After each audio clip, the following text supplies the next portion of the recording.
A servant girl takes her mistress's place at the altar in this gripping tale of deception, duty, and unexpected love.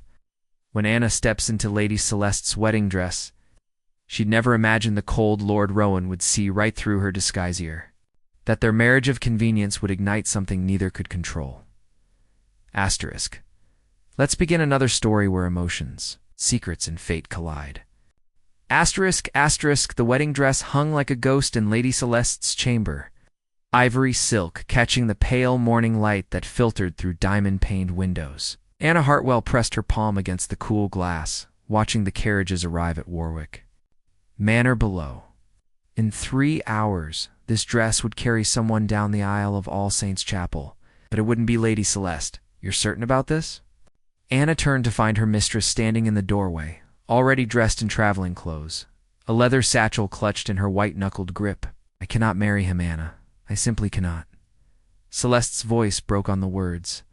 Lord Norwood is a stranger to me, a cold, calculating man who sees me as nothing more than a transaction to settle father's debts. Anna had served Celeste since they were both children, had watched her mistress bloom from a spirited girl into a woman of fierce independence. The thought of that spirit being crushed under the weight of a loveless marriage made Anna's chest tighten. Your father will disown you if you run, Anna said quietly. Better disinherited than dead inside. Celeste crossed the room and took Anna's hands. You're the only one who can do this. We're the same height, the same build. Under the veil, no one will know until it's too late. And when Lord Norwood discovers the truth, by then, I'll be halfway to Scotland with Thomas. The marriage will be legal, the debt satisfied, father's reputation intact. Anna stared at the wedding dress. She'd helped Celeste into countless gowns, but this one felt different, heavier, like armor forged from silken lace. He'll despise me, Anna whispered. Perhaps, but you'll be Lady Norwood, protected by law and title. He cannot simply cast you aside without scandal. The weight of the decision pressed against Anna's ribs. She thought of her own father, dead. These 5 years, who'd worked himself into an early grave trying to pay off debts to men like Lord Warwick. She thought of the other servants in the house, whose livelihoods depended on the Warwick fortune remaining intact. If I do this, Anna said slowly, I want something in return. Celeste's eyes widened. Anything. Cottage land. Enough money. To live independently if the marriage fails. I won't trade my freedom just to hand it over to someone else. Done. Celeste's relief was palpable. There's an old hunting lodge on the Yorkshire estate. It's yours, along with £1,000. Anna nodded, then moved toward the dress. Her fingers trembled as she touched the intricate beadwork. Tell me about him. About Lord Norwood, Rowan? Celeste's voice carried a note of distaste. He's 32. Inherited his title at 25 when his father died in a riding accident. They say he's brilliant with investments, that he turned a failing estate into one of the most profitable in England. But he's cold, Anna, distant. I've met him twice. And both times he looked at me as if I were a horse he was considering purchasing. Has he ever shown kindness to anyone? His servants speak well of him, I'm told. Fair wages, decent housing. But he's never married. Never been linked romantically to anyone. Some say he's incapable of love. Anna began unlacing her simple morning dress. Perhaps that makes this easier. A business arrangement between two people who expect nothing from each other. Oh, Anna, Celeste's voice was thick with guilt. I'm so sorry to ask this of you. You're not asking. I'm choosing. Anna stepped out of her dress and reached for the wedding gown. Help me into this. If I'm to become Lady Norwood, I might as well look the part. The silk was cool against her skin. The bodice fitted perfectly to her frame. Celeste worked the tiny pearl buttons with practiced efficiency, then lifted the veil from its stand. The lace was exquisite, delicate as spider silk, and when it settled over Anna's face, the world became soft and dreamlike. You look beautiful, Celeste whispered. He's lucky to have you, even if he doesn't know it yet. Anna studied her reflection in the mirror. The woman looking back was a strange, elegant, mysterious, untouchable. Lady Celeste had vanished, replaced by someone who might actually belong in this world of wealth and privilege. Go, Anna said, before anyone sees you. Celeste pressed a folded letter into Anna's gloved hand. Give this to him after the ceremony. It explains everything. She hesitated, then kissed Anna's cheek through the veil. Be happy if you can. And then she was gone, leaving only the scent of lavender and the sound of the garden gate closing. Anna sat on the edge of the bed, the letter heavy in her palm. In 2 hours, she would walk down the aisle of All Saints' Chapel. In 3 hours, she would be married to a man who believed her to be someone else entirely. She closed her eyes and tried to imagine Lord Rowan Norwood. Cold, Celeste had said. Calculating. A man who saw marriage as a transaction. Perhaps that was for the best. Anna had no illusions about love or romance. She'd seen what happened to servant girls who believed in fairy tales. But as she sat there in silk and lace, as the morning light grew stronger and the church bells began to ring in the distance, Anna Hartwell allowed herself one moment of wild hope. Perhaps Lord Norwood would surprise them all. Perhaps beneath that cold exterior lay a man capable of seeing her not as a deception, but as a woman worthy of respect. Perhaps this marriage would become something neither of them expected. Carriage wheels crunched on gravel outside, and Anna rose to meet her fate. All Saints' Chapel had never felt so cavernous. Anna's footsteps echoed against stone worn smooth by centuries of worshippers, her silk train whispering across the flagstones like secrets. Through the delicate lace of her veil, she could see the assembled guests turning to watch her progress. Their faces were curious, expectant, but none held recognition. To them, she was Lady Celeste Warwick, dutiful daughter, fulfilling her obligation. At the altar, Lord Rowan Norwood waited. Breath caught as she got her first clear look at him. Celeste had mentioned his height, his broad shoulders, but she hadn't described the sharp intelligence in his dark eyes or the way he held himself with military precision. His jaw was clean-shaven, revealing a mouth that looked like it rarely smiled. Everything about him spoke of control, from his perfectly tied cravat to the way his hands remained steady at his sides. He was handsome in the way that mountains were handsomer, imposing and utterly untouchable. When Anna reached the altar, she kept her eyes downcast as she'd been coached. Lord Norwood offered his arm, and she felt the solid strength of him through his coat. He smelled of sandalwood and something indefinably masculine that made her pulse quicken despite her nervousness. The priest began the ceremony, his voice echoing in the vast space. Anna responded when required, her voice barely above a whisper. She could feel Lord Norwood's attention on her like a weight. And once, when she risked a glance upward, she found him studying her with an expression she couldn't decipher. When it came time for the ring, his fingers brushed hers as he slid the gold band onto her trembling hand. The touch sent an unexpected jolt of warmth up her arm, and she saw something flicker in his eye-surprise. Perhaps her recognition of the same awareness that had caught her off guard. The priest pronounced them man and wife. Lord Norwood, her husband, turned toward her, and Anna held her breath, waiting for the traditional kiss. Instead, he simply offered his arm again.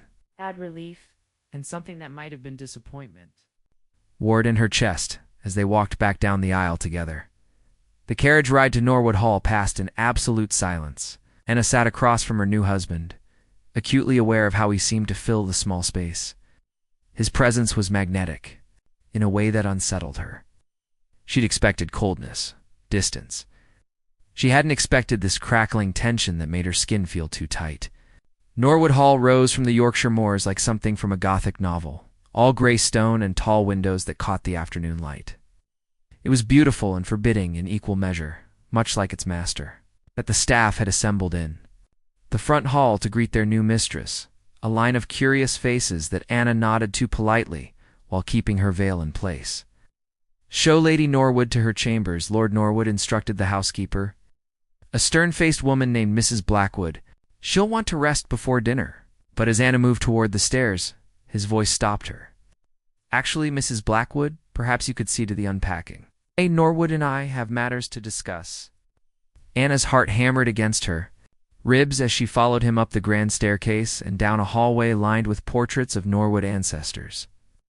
Their painted eyes seemed to watch her with judgment, as if they knew she didn't belong among their ranks. He led her to what was obviously the master chamber, a room dominated by a massive four-poster bed and a fireplace large enough to roast an ox. The afternoon light streaming through tall windows made the polished wood furniture gleam like amber. Lord Norwood moved to the hearth and began removing his gloves with careful precision. "You may rest if you wish. I have no expectations tonight." The words were considerate, but his tone was clipped, formal. Anna remained near the door, uncertain how to respond. This was the moment she'd been dreading. Soon, she would have to reveal herself, and this careful courtesy would evaporate. "You can remove your veil now," he said without turning around. Anna's hand shook as she reached for the delicate pins holding the lace in place. Carefully letting it fall in gossamer folds around her shoulders, the cool air felt like a caress against her exposed face. Lord Norwood turned, and the world seemed to stop. His dark eyes widened fractionally, then narrowed as he took in her features. Anna watched recognition dawn, followed swiftly by something that looked like fury. The silence stretched between them, taut as a bowstring.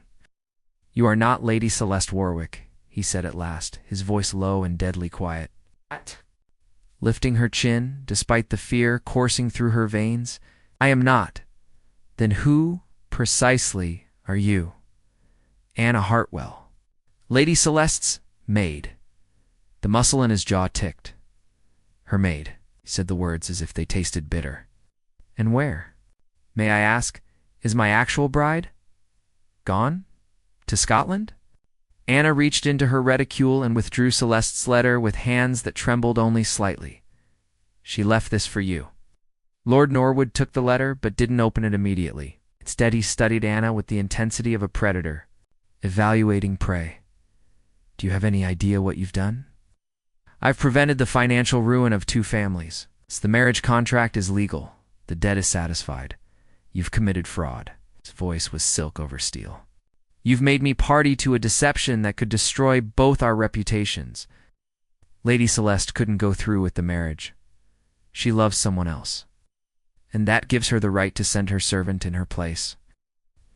To make a mockery of marriage vows." Anna felt her own temper flare. "Would you have preferred she'd stand at that altar and lie when she promised to love and honor you? At least I made no such promises." Something dangerous flickered in his eyes. "No, you simply lied." "By your very presence." He opened the letter then, his expression growing stonier with each line he read. When he finished, he crushed the paper in his fist.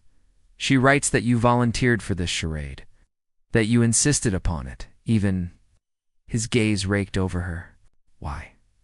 What possible reason could you have for destroying your own life?" "I'm not destroying it. I'm claiming it." The words came out fiercer than Anna had intended.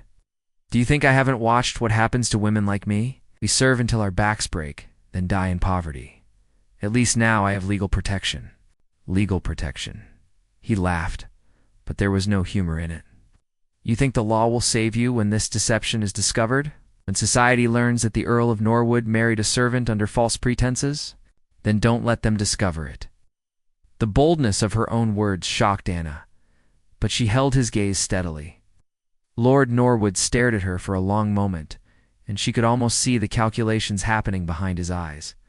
"You have remarkable nerve for a lady's maid," he said finally. "I had to. Timid women don't survive in this world. What makes you think you'll survive in mine?" Anna straightened her shoulders. "Because I'm not the helpless creature you think I am, can read and write. I understand household management. I know how to be discreet. And unlike Lady Celeste, I don't expect love from this arrangement." His voice had gone soft, almost dangerous. "Then what do you expect?" "Civility. Respect. The rights accorded to any wife under English law. And in return, I'll be the wife you need. I'll manage your household, attend social functions, bear your children if required. Ask nothing more than basic human dignity." Lord Norwood moved closer, and Anna caught that sandalwood scent again, mixed now with something sharper, more masculine. "You speak as if we're negotiating a contract, aren't we?" He stopped just inches from her, close enough that she could see the gold flecks in his dark eyes. Most women would be terrified in your position. Most women haven't spent their lives knowing that survival depends on quick thinking and quicker tongues.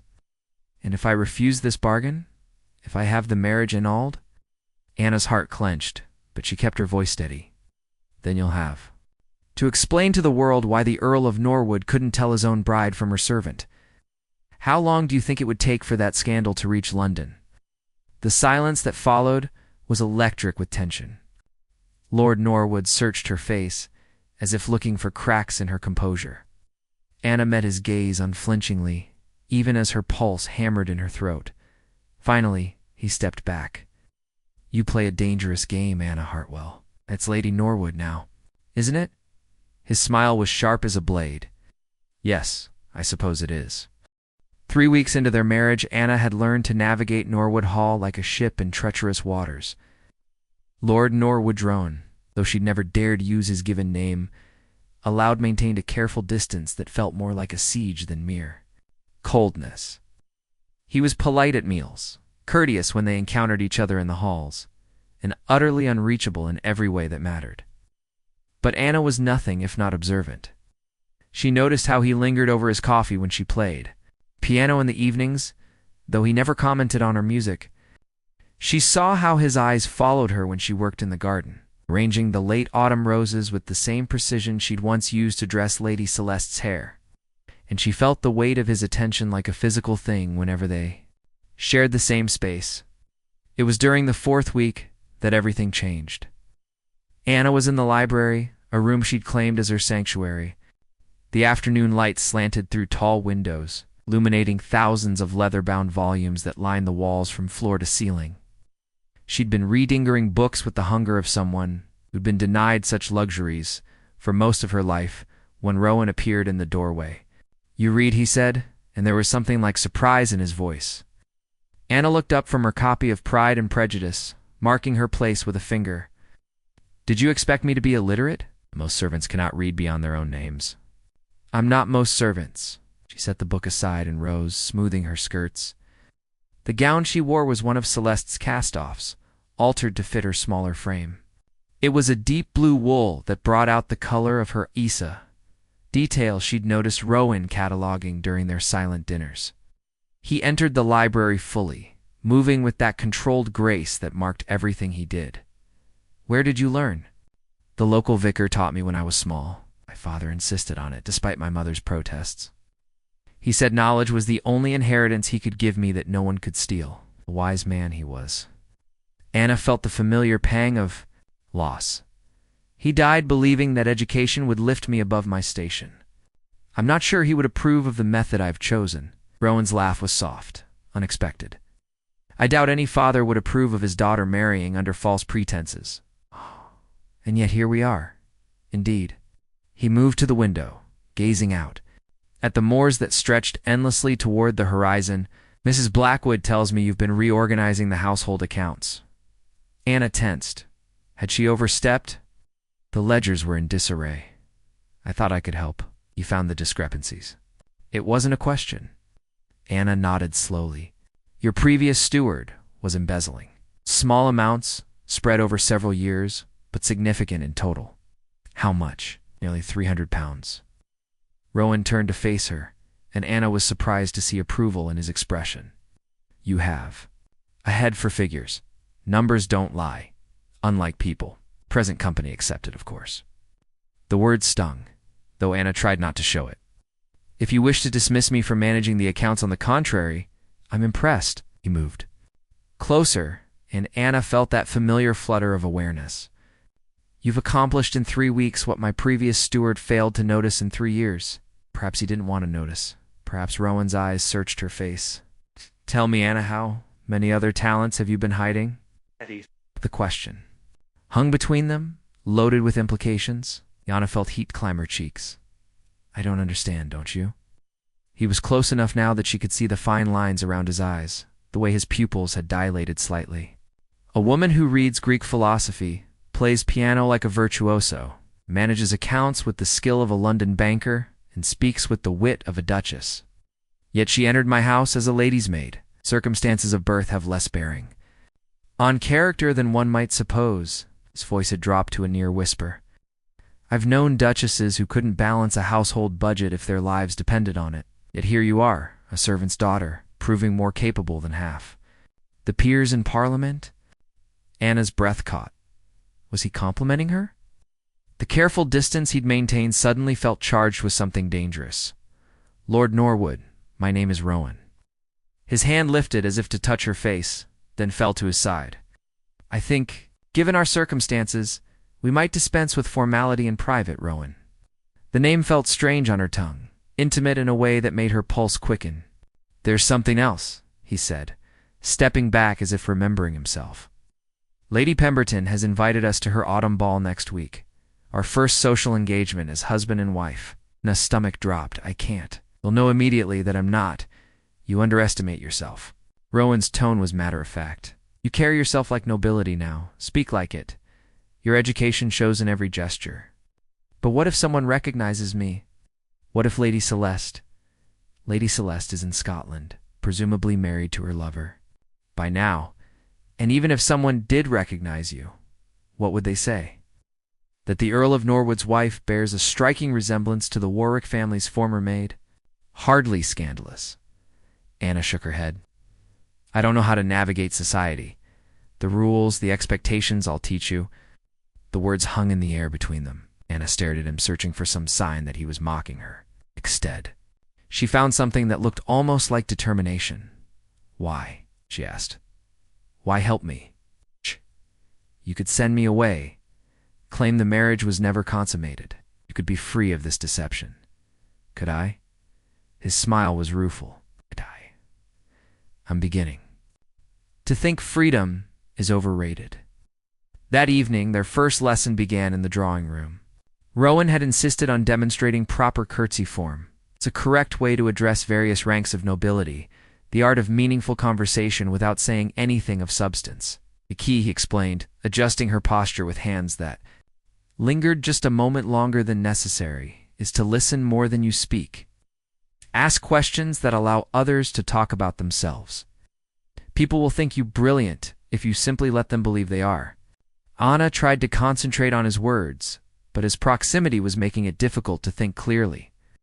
When he moved behind her to adjust her shoulders, his breath ghosted across her neck, sending shivers down her spine. Like this, she asked, executing the curtsy he'd demonstrated. Perfect. His voice was rough. You're a remarkably quick study. I've had good teachers. She turned to face him and found him watching her with an intensity that made her knees. Weak, Rowan. Yes, thank you for this, for giving me a chance. Something shifted in his expression. The careful control he maintained seemed to slip, revealing glimpses of the man beneath the lord. Anna, a knock at the door interrupted whatever he'd been about to say. Mrs. Blackwood entered, her expression carefully neutral. Begging your pardon, my lord, but the post has arrived. There's a letter marked urgent. Rowan took the letter, his face darkening as he read. Anna watched the warmth drain from his expression, replaced by the familiar mask of cold civility. What is it? She asked. Lord Pemberton. His voice was clipped. It seems word of our marriage has reached certain ears in London. There are questions being asked about the haste of the ceremony, the absence of Lady Celeste from recent social gatherings. Anna felt the blood drain from her face. Kind of questions, the dangerous kind. Rowan crushed the letter in his fist. It appears, my dear wife, that our performance next week will be more crucial than either of us anticipated. If we cannot convince society that our marriage is both legitimate and happy, we may find ourselves facing consequences neither of us is prepared to handle. The game, Anna realized, was about to become deadly serious. The Pemberton ball blazed with enough candles to illuminate half of Yorkshire. Anna stood at the entrance to the ballroom, her gloved hand resting on Rowan's arm, and tried to remember how to breathe. Ow. The gown he'd commissioned for her was a masterpiece of midnight blue silk that made her skin look porcelain pale and her eyes appear almost violet in the candlelight. She felt beautiful and terrified in equal measure. Remember, Rowan murmured near her ear, his voice barely audible. Above the quartet playing in the corner, we are madly in love. a whirlwind courtship that resulted in an impulsive elopement. You are shy because you're overwhelmed by your good fortune in capturing England's most eligible bachelor. Despite her nerves, Anna almost smiled, modest as always. Confidence, darling. It's the first rule of deception. The endearment sent warmth spiraling through her chest, even though she knew it was part of their performance. Over the past week, their lessons had taken on an intimacy that left Anna confused and yearning. Rowan had taught her to dance, his hands guiding her through the steps with a gentleness that seemed to surprise them both. He'd coached her on conversation, his eyes growing warm when she made particularly clever observations. And through it all, there had been stolen glances, accidental touches. Conversations that felt too real for Preeton's Seth. It made Anna wonder if their charade was becoming something more. Lord and Lady Norwood. Lady Pemberton descended upon them like a ship in full sail, her feathers and jewels glittering in the candlelight. How delightful to finally meet your bride, Rowan. Though I must say she looks remarkably familiar. Anna's heart stopped, but Rowan's arm remained steady beneath her hand. Everyone says that about beautiful women, don't they? Anna has one of those classic faces, of course. Lady Pemberton's smile was sharp as glass. Tell me, Lady Norwood, how long have you known our dear Earl? Anna had rehearsed this answer a dozen times. It feels like forever, though it's been only a few months. Sometimes one simply knows, doesn't one? How romantic. Lady Pemberton's eyes glittered with malice. And your family? I don't believe I know the Yorkshire Hartwells. A small branch, Rowan interjected smoothly. Anna's father was my estate manager before his untimely death. That's how we met, actually. I've been quietly courting her for some time. It was a brilliant lie, Anna realized. It explained her presence at Norwood Hall, her knowledge of estate management, and provided a convenient reason for her family's obscurity. But it also positioned her as someone who'd risen above her station through his favora, dangerous game. In a society that valued bloodlines above all else, how wonderfully democratic of you, Rowan. The words dripped with subtle disdain. Love conquers all, as they say, indeed it does. Rowan's voice carried a warning that made several nearby. Conversations pause. If you'll excuse us, I promise my wife the first dance. He led Anna onto the floor as the quartet struck up a waltz. His hand settled on her waist, and suddenly the rest of the ballroom faded away. They moved together with a grace that surprised. Harold, those hours of practice in the drawing room had paid off. But more than that, there was something between them now, a connection that made the dance feel less like performance and more like conversation. You're trembling, he murmured, pulling her infinitesimally closer. I'm terrified. The admission slipped out before she could stop it, of discovery. A disappointment. Anna met his eyes, saw her own confusion reflected there, of failing you. Something flickered in his expression, surprise perhaps, or recognition. You could never disappoint me, couldn't I? I'm not what you bargained for when you agreed to. Marriage. I'm not educated in the things that matter to your world. I don't know how to be the wife an Earl deserves, Anna. His voice was soft and tense. Look around this room. See all these beautifully dressed, perfectly educated ladies? Half of them can't read beyond fashion magazines. The other half have never had an original thought in their lives. Yet here you are, worrying about being worthy of me because I'm not. Both know that. No, he said, spinning her through the steps with fluid grace. We don't both know that. You assume I married you out of obligation, that I'm simply making the best of an impossible situation. But what if I told you that's not entirely true? On us. Heart stuttered. What do you mean? Before he could answer, the music ended, and they were forced to separate. Immediately, other couples pressed forward, men eager to dance with the mysterious new countess. The women circling like sharks, scenting blood. The next hour passed in a blur of forced smiles and careful conversation. Anna danced with Lord Pemberton, a florid man who sweated through his coat and stepped on her feet twice. She endured the cutting observations of Lady Ashworth, who commented pointedly on Anna's interesting accent. She fielded questions about her family, her education, her plans for children, all while maintaining the fiction that she was a gently born woman worthy of her elevated position. It was during her dance with Sir Charles Brightwell, a young man, With more enthusiasm than skill, that disaster struck. "I say, Lady Norwood," he panted as he executed a particularly clumsy turn. "You remind me frightfully of someone. Can't quite place it, but I'm certain we've met." Anna's blood turned to ice. "I don't think so, Sir Charles. I would certainly remember." No, I'm quite sure." His brow furrowed in concentration. It was at Warwick Manor, wasn't it? "Last spring, during Lady Celeste's birthday celebration, you were, I believe you're mistaken." Anna's voice came out sharper than intended. "I've never been to Warwick Manor. As a guest, but you have been there?" Sir Charles's eyes widened with the delight of someone solving a puzzle. "Of course, you were Lady Celeste's maid." "I remember now, you served tea, and I thought, how pretty you were for a servant. But what happened to Lady Celeste? Wasn't she supposed to marry Norwood?" The world tilted dangerously. Anna felt the walls of her carefully constructed new life crumbling around her. Other dancers had begun to notice their conversation, the whispers starting like wildfire. "Sir Charles," she said desperately, "I think you're confusing me with someone else, Anna." Rowan's voice cut through the growing murmur like a blade. He appeared at her side with the predatory grace of a wolf, his arms sliding around her waist, in a gesture that was both protective and possessive. "Is everything quite all right?"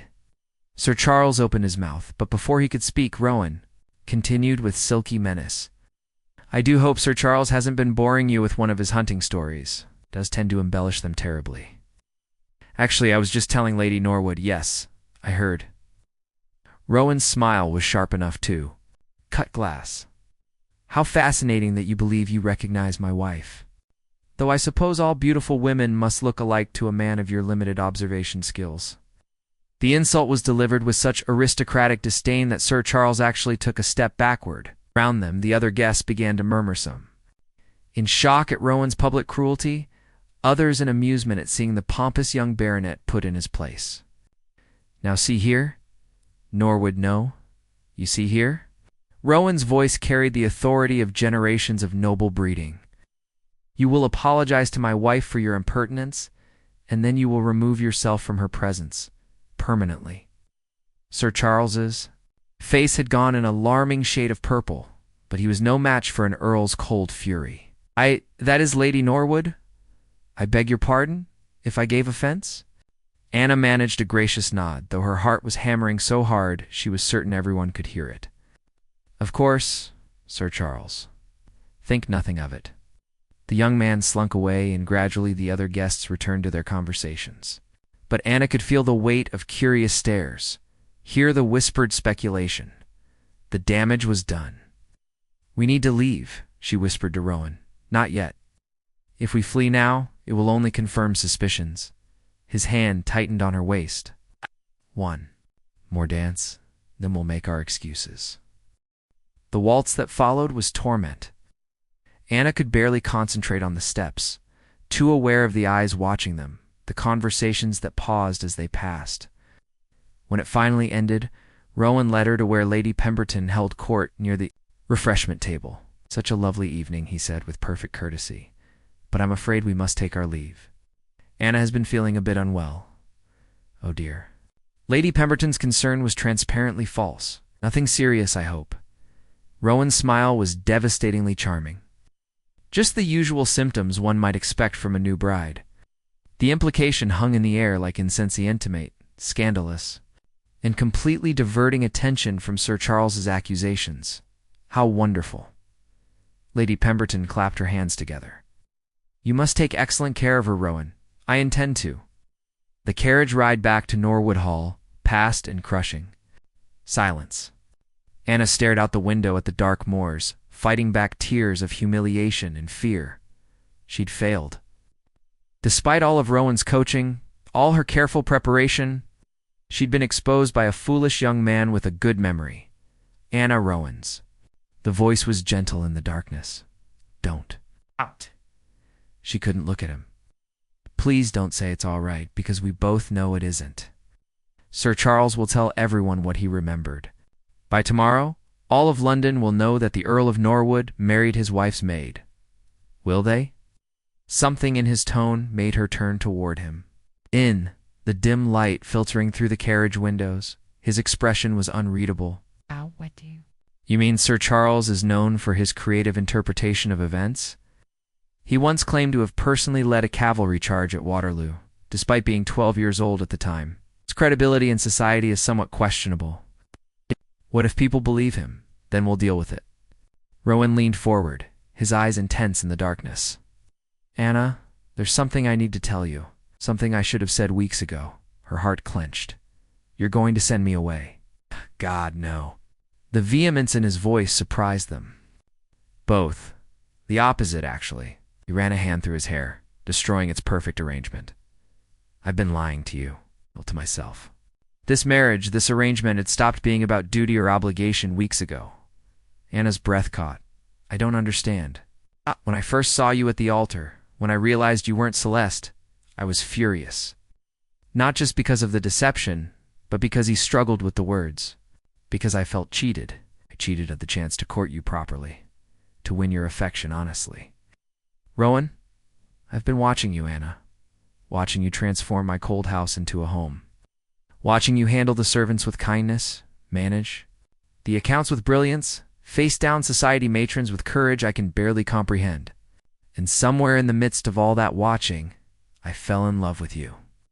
The words hung between them like a bridge neither dared cross. Anna felt tears spill down her cheeks, tears of relief, of joy, of something so overwhelming she couldn't name. You can't mean that, she whispered. Can't I? He reached across the space between them, his thumb brushing away her tears with infinite gentleness. I love your quick wit and your fierce loyalty. I love how you bite your lip when you're concentrating on the ledgers. Love that you play piano like an angel and argue like a barrister. I love that you took an impossible situation and turned it into something beautiful. I'm still just a maid, Rowan. Society will never accept us. Then society can go to hell. His voice was rough with emotion. I'd rather face scandal with you than live respectably without you. Anna stared at him, hardly daring to believe what she was hearing. You're serious. Deadly serious. His hand cupped her face. The question is, can you love a man arrogant enough to believe he's worthy of you? Anna's answer was lost as his lips found hers. The kiss was everything their marriage had lacked. Passionate, desperate, real. When they finally broke apart, both were breathing hard.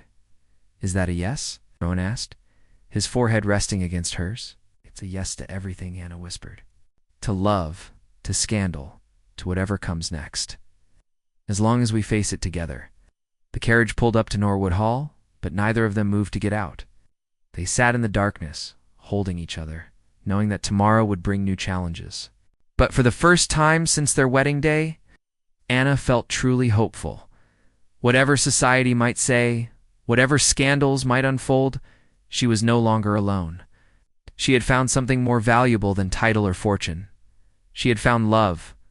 6 months later, Anna stood in the same library where Rowan had first discovered her reading, but everything had changed. Sunlight streamed through windows thrown wide to welcome the spring air, and the room that had once felt like a sanctuary now felt like home. She was reading when he found her, as he so often did, but this time she looked up immediately when she heard his footsteps. The London papers have arrived, he said, holding up a thick bundle. His expression was carefully neutral, but Anna could see the tension in his shoulders. She set down her book, a volume of poetry he'd given her for her birthday last month, and rose to meet him. What do they say? See for yourself. The headlines made her stomach drop. Scandal in the nobility. Earl's marriage built on deception. A maid who became a countess, a love story or a con. Society questions. Can true love overcome false identity? Anna sank into a chair, the paper scattered around her like fallen leaves. The stories were a mixture of truth and speculation, but the basic facts were all there. Sir Charles had finally found someone to believe his tale, and it had spread through London society like wildfire. They know everything, she whispered. Not everything. Rowan knelt beside her chair, taking her hands in his. They know about the deception, yes, but they don't know about this.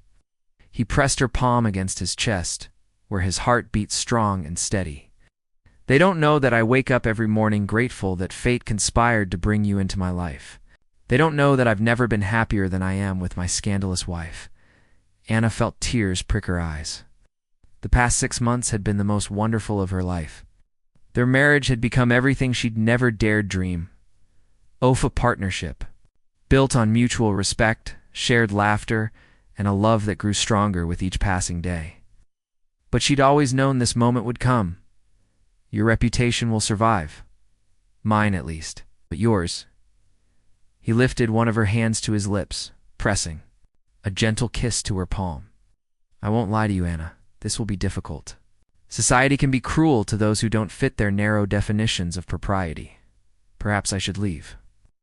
Go to that cottage Celeste promised me. Let you claim the marriage was never consummated, that you were deceived." Anna Norwood's voice was sharp enough to cut through her spiraling panic. "Look at me." She met his eyes, seeing love and determination in equal measure. "Do you remember what I told you that night in the carriage? That I'd rather face scandal with you than live respectably? Without you? Yes, but did you think I was speaking in metaphors?" He cupped her face in his hands. "I meant every word. Let them whisper. Let them cut us from their guest lists. Shh. Let them turn their noses up when we pass in the street. None of it matters. As long as I have you, but the estate, your business dealings will continue just fine. Money talks louder than gossip, and I have plenty of money." His smile was wicked. "Yes. Besides, I'm finding that I quite enjoy being notorious. It's remarkably liberating." Anna couldn't help but laugh, even through her tears. "Only you would find scandal liberating. I learned from an expert, certain young woman who thought nothing of impersonating a lady and marrying an earl. If that's not scandalous, I don't know what is." There was a knock at the library door, and Mrs. Blackwood entered with her usual brisk efficiency. "Begging your pardon, my lord, but there are visitors, Lord and Lady Pemberton, and they've brought several others. They're asking to see you both." Anna's heart sank. She could imagine why they'd come at a gawk at the notorious couple, to see how the mighty had fallen. "Tell them we're not receiving," Rowan said dismissively. "Actually, my lord, I think you might want to see them." Lady Pemberton seemed different, almost apologetic. Rowan and Anna exchanged glances. "Very well," he said. "Room will be there presently." When Mrs. Blackwood left, Anna stood and smoothed her skirts with hands that trembled only slightly. "How do I look?" "Like a countess," Rowan said simply. "Like my wife. Like the strongest, most remarkable woman I've ever known." The drawing room was crowded with familiar faces from the Pemberton ball, but the atmosphere was entirely different from what Anna had expected. Instead of judgment and disdain, she saw something that looked almost like respect. Lady Pemberton rose as they entered, her usual imperious manner replaced by something approaching humility. "Lord Norwood, Lady Norwood, thank you for seeing us." "Lady Pemberton?" Rowan's voice was politely neutral. "Come to apologize." The words seemed to cost her considerable effort, and to set the record straight. Anna blinked in surprise. "I'm sorry." "The papers?" Lady Ashworth spoke up from her seat near the window. "They're calling you a con artist, a fortune hunter. But we were there that night. We saw how you conducted yourself, how you and Lord Norwood looked at each other. What Lady Ashworth is trying to say," Lord Pemberton interjected, "is that anyone with eyes could see you were genuinely in love, whatever deception brought you. Together, what exists between you now is real. We've been talking," Lady Pemberton continued, comparing notes as it were. "Your behavior that night, your knowledge of estate management, your obvious education of it suggests a scheming servant girl, suggests a woman who was dealt an unfortunate hand by birth, but who made the most of her circumstances." Felt Rowan's hand find hers, his fingers intertwining with hers in silent support. "Moreover," Lady Ashworth added, "we've done some investigating of our own. It seems Lady Celeste Warwick did indeed elope to Scotland, where she married a Mr. Thomas Hartley. She's written to several friends, expressing her gratitude that her dearest companion took her place and saved both families from ruin." "Dearest." Companion, Lady Pemberton repeated with a small smile. "Not servant. Companion. Rather like a poor relation, wouldn't you say?" the sort of arrangement that's been common in good families for generations.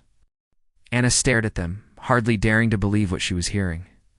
They were offering her a way back into respectability, rewriting the narrative to make her deception seem less scandalous. "Why?" she asked. "Why would you do this for us?" "Because love is rare," Lady Pemberton said simply, "and when it's real, it should be celebrated, not destroyed by small-minded gossip." "Because you've proven yourself worthy of the title you bear," Lord Pemberton added. "Mrs. Blackwood tells us you've revolutionized the household management here, increased efficiency while improving conditions for the staff. So that's the mark of true nobility, the circumstances of one's birth. But how one uses the power one is given." "Because," Lady Ashworth said with a mischievous smile, "you're far more interesting than any of the insipid girls Rowan might have married otherwise. Society needs a bit of shaken up now and then." Rowan stepped forward, his voice formal but warm. "On behalf of my wife and myself, I thank you. Your support means more than you know." "Think nothing of it." Lady Pemberton waved a dismissive hand. "We've already begun spreading the corrected version of events. By week's end, the papers will be printing retractions. Mark my words." After their visitors left, Anna and Rowan stood alone in the drawing room, holding each other in the golden afternoon light. "I can't believe it," Anna murmured against his chest. "They're actually going to help us. Are you surprised? You've charmed them completely?" His hand stroked her hair. "Just as you charmed me. I didn't set out to charm anyone. I just tried to be myself, and yourself is extraordinary." He tilted her chin up to meet his gaze. "Anna Norwood, you have turned my world upside down in the best possible way. You've made me a better man, a happier man. Whatever the future brings, I regret nothing. Not even the deception. It's the lies. Especially not those." His smile was soft, full of love, "because they brought me you." Anna rose on her toes to kiss him, pouring all her love and gratitude into the gesture. When they broke apart, she rested her forehead against his. "So what happens now?" she asked. Now we live happily. We scandalize society occasionally just to keep things interesting. We raise beautiful, intelligent children who will drive their governesses to distraction. We grow old together in this house that you've made into a home. That sounds perfect. It does, doesn't it?" Wam's arms tightened around her. "Who would have thought that the greatest love story of my life would begin with such an enormous lie?" Anna laughed, the sound bright and joyful in the quiet room. "Not a lie. A leap of faith. Is that what we're calling it? It's what I'm calling it." She looked up at him, this man who had become her whole world. "Faith that love could grow from duty. Faith that respect could bloom from deception. It's faith that sometimes the most impossible things turn out to be the most true." Outside the windows, spring was painting the Yorkshire moors in shades of green and gold. Inside Norwood Hall, a servant girl who had dared to dream of being loved had found something better than her wildest fantasies. She had found a man who loved not just her beauty or her wit, but her courage, her loyalty, her fierce determination to create a better life. She had found her home. 5 years later, when their first child took her tentative steps across this same drawing room, Anna would tell her the story of how Mama and Papa met. She would speak of love disguised as duty, of courage masquerading as deception, of a wedding that began with lies and became the foundation of the truest marriage in all of England. But for now, Anna was content to stand in her husband's arms, watching the sun set over the moors they both loved, knowing that whatever challenges tomorrow might bring, they would face them together.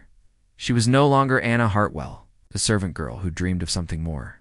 She was Lady Anna Norwood, beloved wife, trusted partner, and living proof that sometimes the most audacious lies can lead to the most beautiful truths. ***, don't forget to subscribe, and hit the notification bell for more captivating love stories. Comment below. Would you take someone else's place at the altar for love? The end.